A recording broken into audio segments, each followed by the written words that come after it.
오늘부터 마태가 전해준 크리스마스라는 시리즈 말씀을 여러분들과 함께 나누려고 합니다. 성경의 역사를 보면 우리는 마태, 마가, 누가, 요한 이 사복음을 처음부터 받았고 그리고 그것을 다 섞어서 종합해서 우리가 말씀을 받고 있지만 기독교의 역사를 보면 오랫동안 많은 교회들이 복음서 한두 개만 갖고 생활을 했음을 알 수가 있습니다. 어떤 교회는 마태복음만, 어떤 교회는 요한복음만 이렇게 받아서 예수님을 따르려고 정말 충실하게 살아갔었거든요.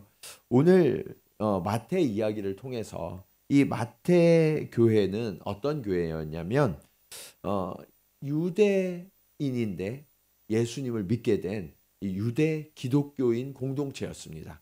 그래서 이 유대인들의 특성이 아주 잘 나타나고 있거든요. 특별히 유대인들의 특성이 나타나다 보니까 메시아를 오랫동안 기다렸던 사람들입니다. 그런데 우리가 지금 신앙생활하면서 어떤 어려움들이 있냐면 우리의 신앙생활을 한 횟수만큼 성탄절을 매년 보내게 되잖아요. 그러다 보니까 예수님의 오심을 처음에는 굉장히 기뻐하고 즐거워하고 설레고 기다렸는데 지금도 그러세요, 여러분? 그런 분들도 계시지만 어떤 분들은 올해도 그냥 크리스마스 왔나 보다. 뭐 성탄절이 늘 그렇지. 그러면서 그냥 아무렇지도 않게 이 성탄을 보내는 분들이 의외로 굉장히 많으세요. 특별히 우리가 살아가고 있는 이 일본 땅은 교회들이 크지 않기 때문에 저희도 나름 이 성탄 장식을 다 했지만 아무리 성탄 장식을 다 해도 밖에 일루미네이션을 결코 따라갈 수가 없어요. 밖에는 예수를 믿지도 않는 사람들이 얼마나 그렇게 화려하게 장식들을 하는지 참 그 이유를 알다가도 모르겠어요. 근데 그러다 보니까 오히려 교회 와서 이 성탄의 기쁨을 그렇게 느끼지 못하는 성도들이 참 많은 시대가 우리 시대고 또 우리가 살아가고 있는 이 일본 땅이거든요. 저는 오늘 이 마태가 전해준 크리스마스의 이야기를 통해서 우리의 마음이 다시금 주님 때문에 뛰고 주님이 오신 것에 대한 기대와 소망이 살아나는 그러한 성탄절을 저와 여러분이 맞이하기를 간절히 축원합니다. 자, 그러면 우리가 이 성탄의 의미를 알아야 할 텐데 성탄의 참된 의미는 무엇일까요? 첫 번째로 성탄의 참된 의미는 예수님은 이스라엘의 약속으로 오셨다라고 말씀하고 있습니다. 마태복음 1장 1절은 아주 독특하게 시작을 해요. 우리 같이 한번 읽어볼까요? 마태복음 1장 1절입니다. 자, 시작. 자, 족보 이야기로 성경이 시작되고 있어요. 족보의 이야기. 자, 족보의 역할은 뭘까요? 나의 뿌리가 뭔가 하는 것을 알려주는 거죠. 예. 그런데 족보를 따지다 보면 어떤 사람들은 이렇게 막 어깨에 힘이 들어가는 분이 계시고 어떤 분들은 살짝 이렇게 등이 굽는 분이 계실 수 있어요. 이 어깨에 힘이 들어가는 분들은 어떤 분이에요? 내가 왕족이야. 이래봬도 내가 왕족이라고. 아니면 우리 집안에 아주 위대한 분이 계셨어요. 그래서 그분을 시조로 모시고 있는 그런 성씨들은 왠지 모르게 이렇게 고개를 빳빳이 들고 힘이 들어가는 그런 것들을 경험할 수가 있죠. 저는 허씨잖아요. 그래서 저는 김해 허가인데 어렸을 때 저희 할아버지가 늘 족보를 펴놓고 너는 김해 허가고 뭐 무슨 파고 이런 얘기를 해주셨거든요. 제가 장손이다 보니까 그런데 이 김해 허가들에게는 아주 재미있는 유래가 하나 있습니다. 그게 뭐냐면 아버지의 성을 따른 게 아니라 어머니의 성을 목의 성을 따른 성이 허씨예요. 그래서 허씨는 다 엄마 성을 따른 사람들입니다. 가야 김수로 왕이 시조인데 아내를 너무 사랑해가지고 왕자들 중에 일부를 엄마 아내의 성 허씨를 따도록 그렇게 해줬거든요. 그래서 이 허씨들에게는 어떤 자부심이 있냐면 우리는 왕족일 뿐만 아니라 게다가 이 모계의 성을 따른 아주 진보적인 고대부터 우리는 굉장히 진보적인 그런 사람들이야라는 그런 자부심이 나름 좀 있습니다. 자, 그런데 오늘 본문에 보면 예수님의 뿌리에 대해서 이야기하고 있죠. 예수님의 뿌리는 누구라고 이야기했어요? 아까? 네? 아브라함과 다윗의 자손이라고 이야기하고 있죠. 그러니까 예수님으로부터 쭉 올라가면 다윗 왕이 있고, 이 다윗 왕은 이스라엘 백성들이 지금도 가장 사랑하고 존경하고 또 고대하는 그런 왕이 바로 다윗 왕이거든요. 뿐만 아니라 거기에서 쭉 올라가면 아브라함이 있다. 이 아브라함은 누구냐? 이스라엘의 시조죠. 이스라엘의 시조. 자, 그러니까 이 얘기는 무슨 얘기냐면 예수님은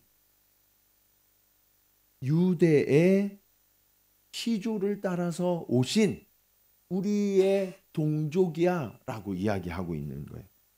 그리고 이어지는 2절은 이렇게 말씀하고 있어요. 2절 말씀 보시면 아브라함이 이삭을 낳고 이삭은 야곱을 낳고 야곱은 유다와 그의 형제들을 낳고. 일반적으로 우리가 믿음의 조상 하면 아브라함과 이삭과 야곱과 누구를 이야기해요? 또 갑자기 생각이 안 나세요? 예, 요셉이잖아요. 요셉. 예. 그런데 오늘 본문에는 요셉이 나오지 않고 누가 나왔어요? 유다와 그의 형제들이라고 표현되고 있어요. 왜 그러냐? 예수님은 야곱의 아들들 중에 이 12지파가 나뉘어지잖아요. 그 중에 유다 지파로 오셨는데 이 유다 지파가 누가 왔느냐? 다윗이 왔어요. 그래서 왕으로 오셨다라는 것을 보여주고 있는 거예요. 그래서 이 족보는 무엇을 이야기하냐? 예수님은 신화가 아니다. 세상의 수많은 신들은 신화를 가지고 있죠.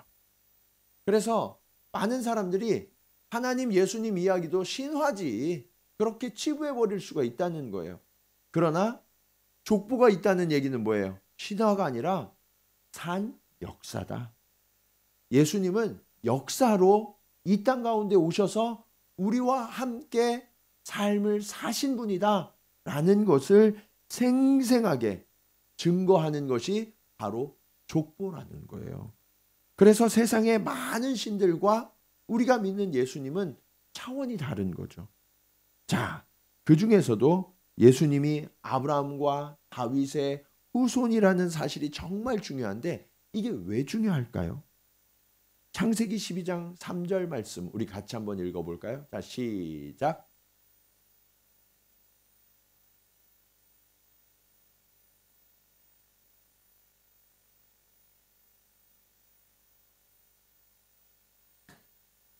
아브라함에게 주신 약속이거든요. 이 아브라함의 자손으로 예수님이 오셨는데 하나님이 아브라함에게 무슨 약속을 주셨냐면 땅의 모든 족속이 너로 말미암아 복을 얻게 될 것이라 라고 약속하셨거든요. 자, 그런데 이 약속이 최종적으로 성취된 게 누구 때문일까요? 그렇죠. 눈치가 빠르면 이 정도는 알아야죠. 예수님 때문에. 예수님 때문에 이 복의 약속이 최종적으로 이루어졌다라는. 예수님 때문에 저와 여러분이 복받은 사람임을 여러분 믿으십니까? 네, 우리 옆에 계신 분들은 이렇게 인사하겠습니다. 이제 보니 복받으신 분이시군요. 네. 네. 아셨어요? 네. 여러분은 복받으신 분이에요? 예. 네. 그래서 이 예수님이 이 땅 가운데 오셔서 우리 가운데 행하신 일은 사실이고 그리고 이것이 우리에게 복이 되었다라고 말씀하고 있죠. 진정한 복이 뭐예요? 우리가 이따가 살펴보겠지만 생명의 복을 주십니다. 생명의 복. 자, 이 약속이 이루어졌는데 여기에서 이제 두 번째 교훈으로 넘어갑니다. 오늘 예수님이 이 땅에 오신 이유는 이스라엘의 왕으로 오신, 약속으로 오셨을 뿐만 아니라 왕으로 오셨다라고 말씀하고 있어요. 자, 아까 1절을 우리가 보면서 예수님은 아브라함과 다윗의 자손으로 오셨다라는 것을 함께 살펴봤잖아요. 그런데 6절에서는 이렇게 말씀하고 있습니다. 자, 6절 같이 한번 읽겠습니다. 자, 시작.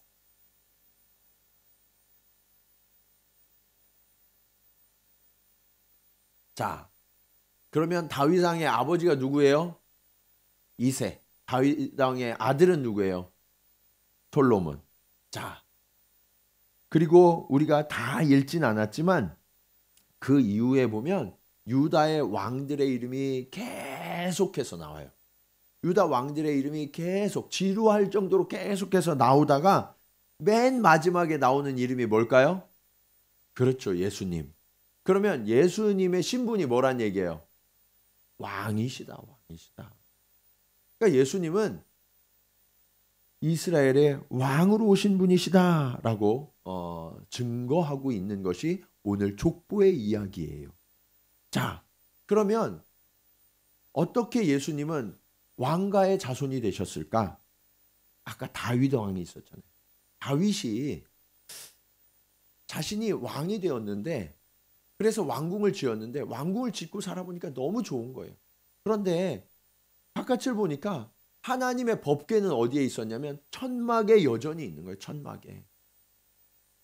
다윗은 그 마음이 너무 안타깝고 죄송했어요. 그래서 하나님 앞에 이렇게 서원합니다. 하나님, 제가 하나님이 거하실 만한 성전을 지어드리겠습니다. 그랬더니 하나님이 뭐라고 말씀하시냐면, 너는 전쟁을 너무 많이 해서 내 손에 피가 많이 묻었기 때문에 네가 지을 수는 없어. 그러나 너의 아들 솔로몬 때에 성전을 짓도록 해주겠다. 그렇지만 너의 마음만은 내가 기뻐 받아서 너를 축복할 거야. 그러시면서 하나님이 주신 축복이 사무엘하 7장 16절 말씀이에요. 같이 읽겠습니다. 자, 시작.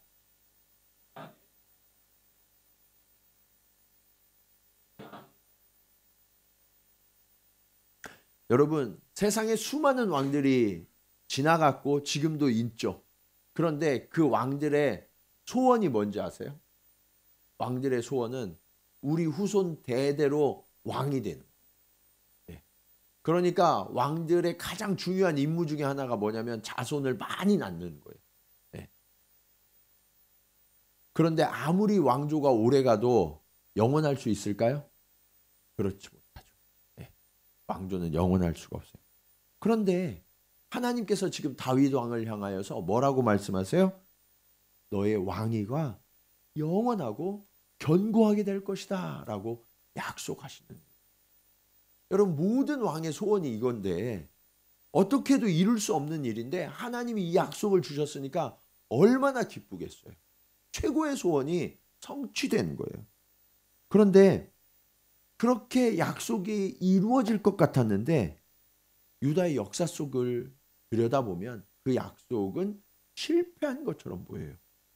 왜냐하면 BC 586년에 바벨론의 느부갓네살 왕으로 인하여서 유다가 멸망하고 예루살렘 성이 무너지게 되거든요. 그러면서 유다 왕조도 거기에서 끊어졌어요.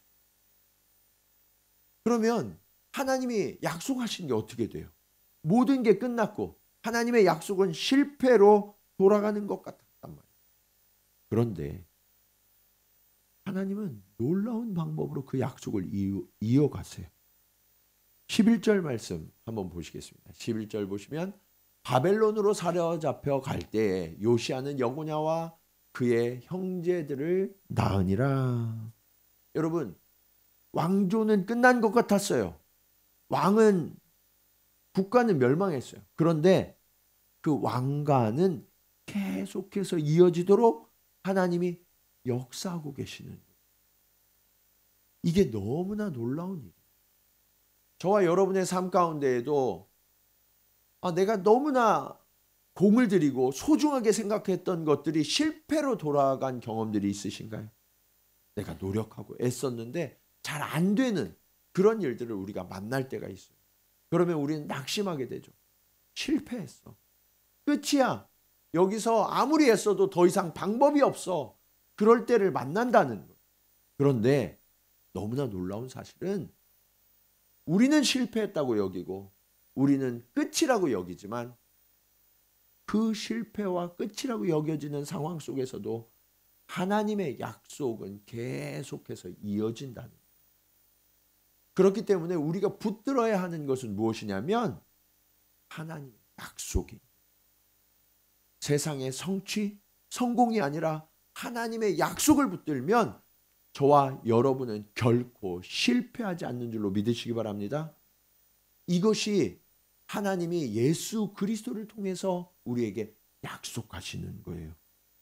자, 17절 말씀 우리 같이 한번 읽겠습니다. 17절. 자, 시작.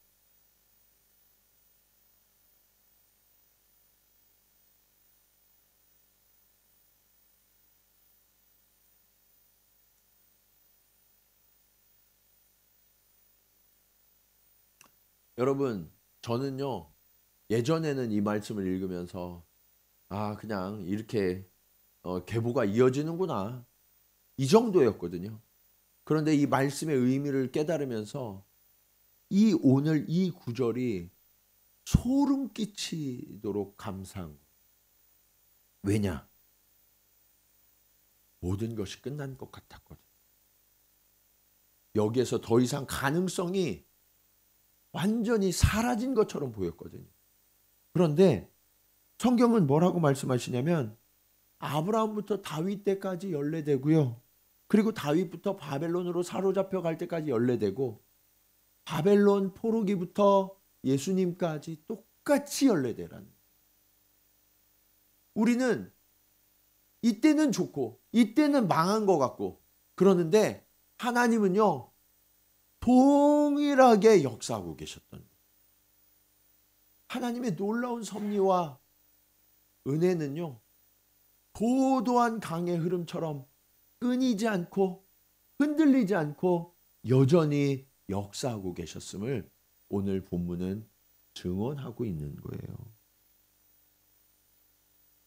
하나님의 계획하심과 섭리하심은 이처럼 완전하며 반드시 이루어진다는 사실을 믿으십니까? 자, 나라가 망했어요. 모든 것이 끝났어요. 심지어 우리의 동족인 북이스라엘을 보면 그 나라는 흔적도 없이 끝나버렸거든요. 그런데 오늘 본문은 포로 이후에도 연례되나 계속해서 이어지다가 예수 그리스도가 왕으로 오셨다라고 말씀하고 계세요. 여러분, 이것이 가능했던 이유, 그것은 바로 하나님이 친히 이루셨기 때문이죠. 예수님이 왕이 되셨다라는 의미는 저와 여러분의 삶이 우리의 노력과 우리의 힘으로 이루어지는 것이 아니라 하나님의 통치하심으로 말미암아 이루어진다는 거예요. 그 전능하신 하나님이 통치하신다면 우리는 누구보다 안전하고 누구보다 평안하며 그 뜻을 반드시 이루어지는 그런 은혜를 입은 줄로 믿으시기 바랍니다.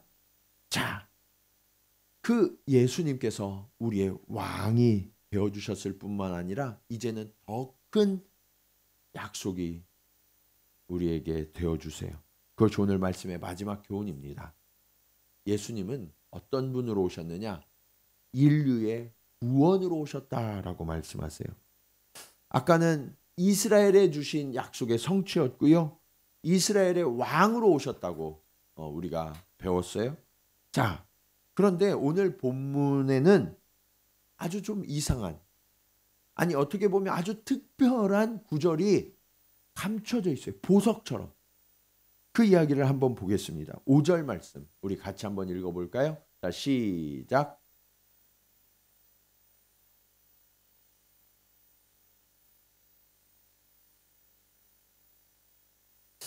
저는 예전에 할아버지가 보여주시는 이 족보를 보다가 이상한 거를 깨달았어요. 그게 뭐냐? 족보가 남자들만 써 있더라고요. 예. 그래서 어렸을 때는 그런 걸 모르고 엄마는 왜 없냐고 제가 막 할아버지한테 여쭤보고 그랬었거든요. 요즘은 또 신식 족보들은 옆에 이렇게 결혼하면 배우자도 이렇게 써주시고 하시더라고요. 많이 발전했죠. 그런데 우리 한국도 그렇지만 유대는 더 했어요. 그래서 족보가 순전히 남자들로만 쭉 이루어지거든요. 근데 오늘 함께 읽은 본문에 보면 여성의 이름이 두 명이나 기록되어 있어요. 한 사람의 이름이 뭐예요? 라합. 또 한 사람은 누구였어요? 룻. 네. 자, 이 라합과 룻은요, 보석과 같이 하나님이 담아두신 이름이었어요. 여러분, 보석을 아무 데다 놓지 않잖아요. 보석함에다가 이렇게 비싼 걸수록 아무 데나 굴러다니는 건 진짜가 아닐 수 있어요. 예. 이렇게 잘 담아두시잖아요. 오늘 정말 이 두 여인이 보석처럼 이 이야기 속에 담겨져 있거든요. 자, 다말은 누군가요? 예. 오늘 다말 이야기는 아까 지나갔고, 라합은 누군가요? 라합. 라합은 신앙생활을 좀 하신 분들은 이 이름을 많이 들어보셨을 거예요. 이 라합의 직업이 뭐예요? 그렇죠. 기생이죠. 어디 출신이에요? 여리고. 여리고의 기생이었어요. 언제 등장하죠? 여호수아. 이스라엘 백성들이 가나안을 점령할 때 첫 성이 여리고였죠. 그 여리고를 점령해야 되는데 그냥 가기 그러니까 정탐을 2명을 보내거든요. 정탐이 2명이 갔는데 이들이 들켰어요. 그런데 이 정탐을 감춰 주었던 이 여인이 누구냐? 그 사람이 바로 기생 라합이었던 거예요.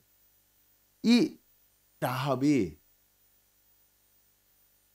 이 구원해 줌으로 말미암아 자신과 자신의 집도 구원을 받았어요. 여리고성이 멸망할 때. 그래서 이 정탐꾼 중에 한 명이었던 살몬과 결혼을 하게 돼요. 그리고 그 두 사람 사이에서 태어난 사람이 누구예요? 보아스라는 이름이었어요. 보아스도 우리가 기억하잖아요. 그렇죠? 보아스는 누구의 남편이죠? 그렇죠. 룻의 남편이죠. 룻의 남편. 자, 이 룻은 어떤 여인이었어요? 이 여인 역시 이방 여인이었어요. 모압 여인. 그런데 이 룻이 남편이 죽고 말죠. 남편이 죽었어요. 그러면 이제 좀 자유롭게 될 만도 한데 그러지 않고 시어머니 나오미를 정말 정성껏 모셨어요. 그러다가 시어머니가 고향으로 돌아가겠다는 거예요. 고향으로. 그러니까 이제 시어머니가 가면서 이야기해요. 야, 이제 나는 고향으로 돌아가니까 너는 이제 새 남자 만나서 새 삶을 살아. 이렇게 이야기를 했는데도 룻은 어떻게 이야기하냐면 내가 어머니 끝까지 따라가겠습니다. 어머니의 하나님이 나의 하나님이시고 그리고 어머니의 백성이 나의 백성입니다. 하고 어머니를 끝까지 따라가서 충성스럽게 섬겼거든요. 그리고 그들이 간 곳이 어디였느냐? 베들레헴이에요. 그래서 거기에서 예수님이 탄생. 그 베들레헴에서 보아스를 만나게 되었고 그 보아스와 룻의 아들이 오벳이고요. 그 오벳의 아들이 이세고 이세의 아들이 누구예요? 다윗 왕이었던 거예요. 자, 그런데 이 두 여인이 왜 중요하냐? 이 두 여인은 유대인이 아니라 이방 여인이었거든요. 이스라엘 사람들은 자신들만 하나님의 택한 백성이고 이방 사람들은 하나님을 믿을 자격이 없다고 생각했어요. 근데 하나님의 뜻은 어떤 것이었냐면 이스라엘이 제사장 나라가 되어서 그들이 하나님을 섬기고 하나님의 복을 받는 것을 보고 이방인들이 하나님께로 돌아오도록 하는 그런 뜻이 하나님이 이스라엘 백성을 택한 뜻이셨는데 이스라엘 백성들은 그것을 무시하고 자신들만 그 은혜와 그 축복을 누리려고 했다는 거예요. 그러나 하나님은요, 그 안에 이미 이 룻과 그리고 라합이라는 이 이방 여인들을 통해서 하나님의 구원은 유대인만이 아니라 모든 민족을 향한 것이다 라는 사실을 가르쳐주고 계셨던 거죠. 생생하게 보여주고 계셨던 거예요. 여러분, 이스라엘 백성들은요, 그것을 깨닫지 못하고 자신들만 하나님의 백성으로 교만하게 살다가 오히려 믿음을 잃어버렸어요. 결국 그들은 나라가 망하게 되었고 바벨론 포로로 끌려가게 되었는데, 그때부터 이 이스라엘 백성들은요, 메시아를 간절히 기대하게 돼요. 그전부터 하나님은 약속하셨는데 그전에는 그냥 먹고 살만하니까 기대가 별로 없었어요. 메시아? 나 지금도 괜찮은데, 그렇게 생각을 하고 있었던 거죠. 근데 나라가 망하고 삶이 어려워지니까 메시아가 오셔서 우리를 구원해 주시기를 간절히 소망하게 되는 거예요. 12절 말씀 우리 한번 읽어볼까요? 12절, 자 시작.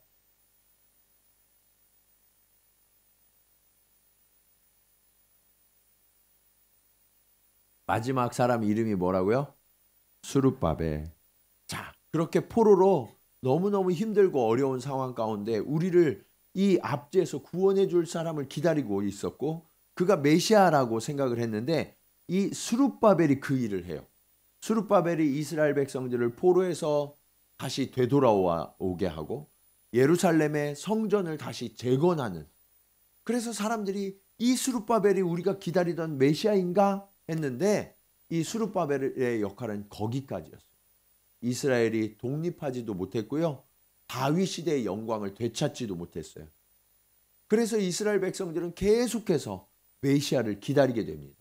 아무리 기다려도 메시아가 오지 않으니까 그 메시아를 기다리는 기다림의 열망이 점점 식어졌어요. 그러던 어느 날 16절 말씀입니다. 야곱은 마리아의 남편 요셉을 낳았으니 마리아에게서 그리스도라 칭하는 누가 나셨어요? 예수가 나시니라.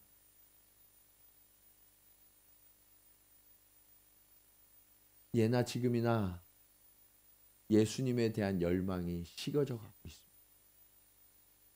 그러나 그 열망이 식어져 가는 그때가 바로 예수님이 오실 때. 오늘 저와 여러분이 어쩌면 예수님을 고백하고 믿고 안다고 하지만 예수님을 향한 열망이 식어져 있지는 않습니까? 오늘 저와 여러분의 마음속에 예수님은 다시 오실 것입니다. 간절히 바라기는 이번 2024년도 성탄이 그 예수님을 뜨겁게 만나는 시간이 되기를 간절히 축원합니다. 예수님은 사신 예수님이세요. 생생하게 우리 가운데 함께 하시는 예수님이십니다. 그 예수님을 우리는 만나야 돼요. 이번 성탄을 기다리는 여러분의 마음은 어떻습니까? 설레이십니까? 표정이 별로 안 좋으시네요. 설레이셔야 돼요.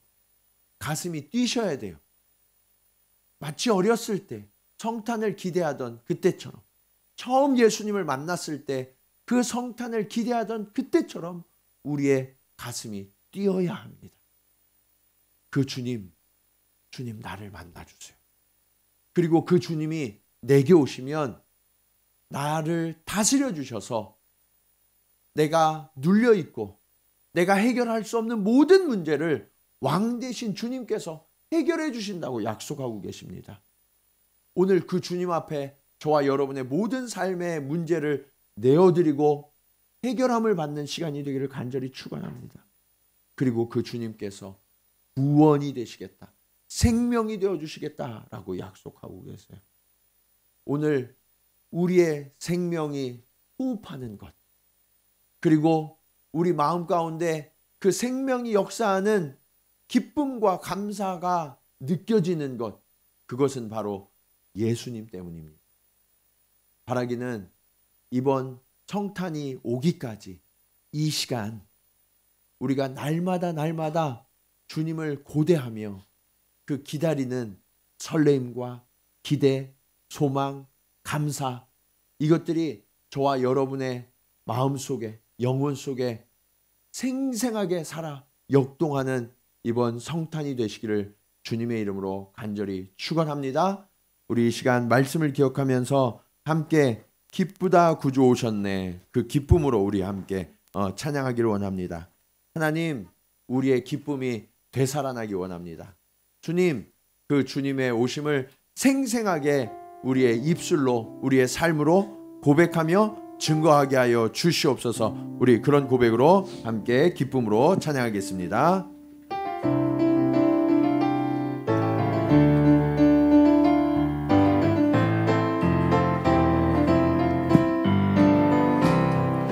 기쁘다 그주 오셨네, 만백성 맞으라. 온 교회여 다 일어나, 다 찬양하여라, 다 찬양하여라, 다 찬양하여라.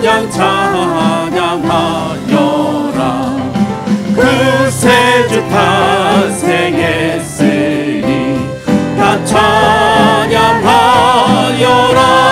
이 세상에 만물들아 다 화답하여라, 다 화답하여라, 다 화답하여라. 온 세상 죄를 사하려 주 예수 오셨네. 죄와 슬픔 몰아내고 다 구원하시네, 다 구원하시네, 다 구원하시네. 은혜와 진리 되신 주 다 주관하시니, 만국 백성 그 주 앞에 다 경배하여라, 다 경배하여라, 다 경배하여라.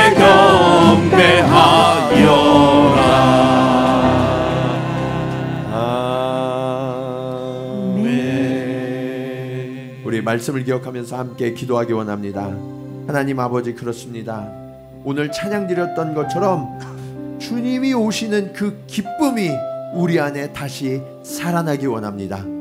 하나님 아버지, 세상에 어떤 것을 얻어서, 어떤 것을 성취해서 기뻐하는 것이 아니라 하나님의 약속으로 예수 그리스도께서 이 땅에 오심이 우리의 가장 큰 기쁨이 되게 하여 주시옵소서. 하나님께서 우리에게 허락하신 진정한 하나님의 나라, 그 나라를 경험하게 하실 왕으로 우리 가운데 예수님의 오심이 아버지 하나님 우리의 가장 큰 기쁨이 되게 하여 주시옵소서.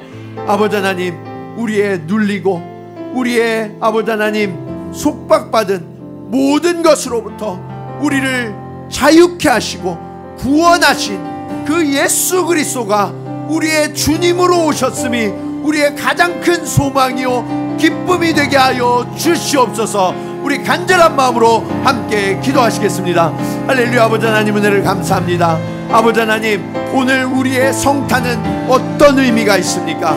아버지 하나님, 그저 매년 지나가는 또 하나의 절기요 행사에 불과하지 않았습니까? 주님, 그렇게 식어지고 냉랭하여지던 우리의 신앙이 아버지 하나님 예수 그리스도를 다시 한번 고백하고 그 주님을 만나는 만남으로 인하여 다시 한번 회복되기를 간절히 간구합니다.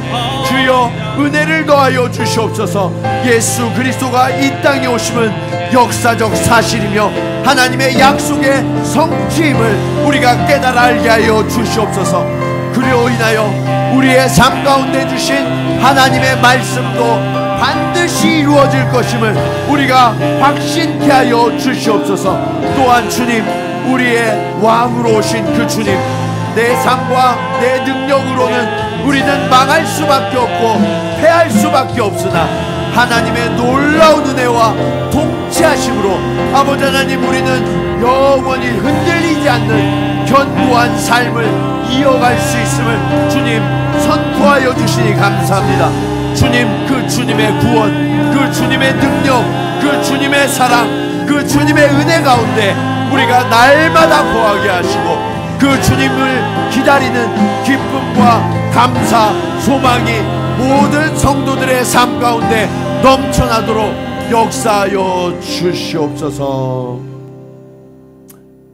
하나님 아버지, 매년 성탄을 반복하면서 우리들의 기쁨, 감사, 믿음, 열정이 오히려 식어져 가고 있지는 않은지요.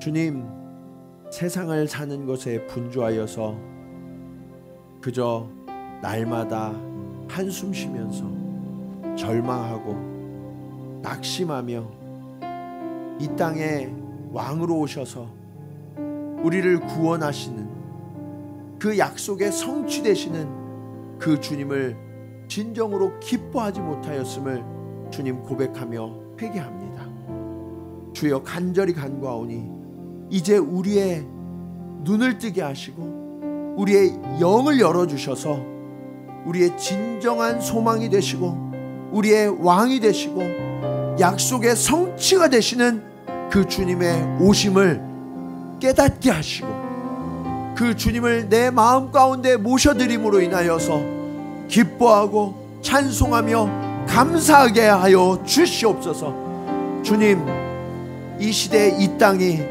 너무나 황폐하며 아버지 하나님, 너무나 많은 사람들이 갈등하며 다투고 적대하고 있습니다. 그러기에 평화의 왕으로 오신 하나님의 아들 예수 그리스도의 오심이 우리에게 너무나 중요한 의미임을 깨달아 알게 하여 주시옵소서.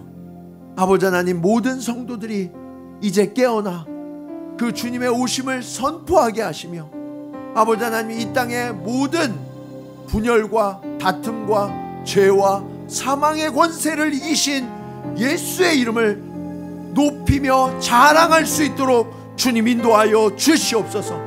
이 시대의 교회들이 깨어나게 하시고 이 시대의 성도들이 깨어나 그 주님의 오심을 선포할 때 하나님, 이 땅에 긍휼을 베풀어 주시고 하나님의 구원이 다시금 임할 수 있도록 주님 역사하여 주시옵소서. 이제는 이 땅의 약속의 성취로, 그리고 이 땅의 평화의 왕으로, 그리고 구원으로 오신 예수 그리스도의 은혜와 아버지 하나님의 크신 사랑하심과 성령님의 감화감동 교통하심이 오늘 예수께서 이 땅에 오신 참된 의미와 목적이 무엇인지를 깨닫고 그 주님의 오심을 기뻐하며 선포하며 증거하기로 결단하며 나아가는 사랑하는 성도들의 걸음걸음 위에, 그리고 하나님이 회복시키실 이 땅의 모든 역사 가운데 이제로부터 영원토록 함께 하시기를 간절히 축원하옵나이다. 아멘.